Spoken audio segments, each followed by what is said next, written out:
అందరికీ నమస్కారం. అస్సలాము అలైకుం. మైసెల్ఫ్ డాక్టర్ నూరి పరి, మీ 10 రూపాయల డాక్టర్. ఇండిపెండెన్స్ టైంలో ఎక్కువ మంది తన ప్రాణాలు అర్పితం చేసింది ముస్లిమ్స్ మాత్రమే. ఆ టైంలో ఎక్కడికి వెళ్ళింది BJP, RSS, so call.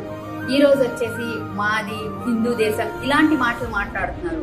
Navneet Kaur లాంటి పెద్ద పెద్ద వాళ్ళు కూడా జై శ్రీరామ్ అన్న వాళ్లే హిందూ దేశంలో ఉండాలి, లేకపోతే హిందుస్థాన్ లో ఉండకూడదు, ఇలాంటి మాటలు చెప్తున్నారు. ఒక్కసారి ఆలోచించండి. అమిత్ షా గారు 4% రిజర్వేషన్ ఎత్తేస్తాము అలా అంటున్నారు.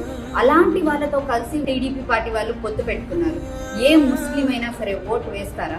మైనార్టీస్కి ఇక్కడ అన్యాయం జరుగుతుంది. రేపు మన కంట్రీ, మన ఇండియా, మన భారతదేశం అనుకుని మేము చిన్నప్పటి నుంచి చెప్పుకున్నాం. మాకే ఇక్కడ సేఫ్టీ లేకుండా పోతుంది రేపు ఆ పార్టీ గెలిస్తే. సో నేను ఒకటే చెప్తున్నాను, ఈ రోజు నేను డాక్టర్ అయ్యానంటే 4% రిజర్వేషన్ వల్లే. ఎంతో మంది నాలాంటి మిడిల్ క్లాస్ వాళ్ళు చదువుకోవాలంటే భయపడే టైంలో రాజశేఖర రెడ్డి గారు 4% రిజర్వేషన్ తీసుకొచ్చి మా ముస్లిమ్స్ కి చాలా హెల్ప్ఫుల్ అయ్యారు. నేనైతే వైఎస్ఆర్సీపీ పార్టీని సపోర్ట్ చేస్తున్నాను. ఈ టీడీపీ, బీజేపీ పొత్తునైతే అపోజ్ చేస్తున్నాను. Thank you.